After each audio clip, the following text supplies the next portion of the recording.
تا به حال به این موضوع فکر کردید که آیا میشه از سنین کودکی به فرزندانمون بحث سرمایه گذاری رو به صورت عملی آموزش بدیم یا خیر؟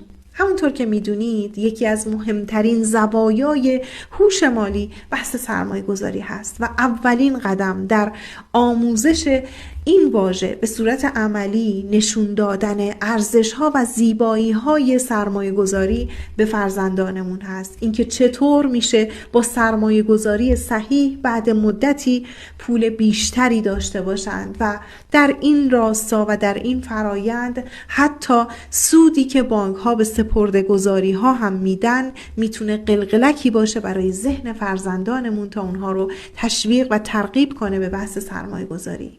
و نکته طلایی و حائز اهمیت اینه که یادمون باشه مهمترین سرمایه گذاری روی خودمون و فرزندانمون از طریق آموزشه.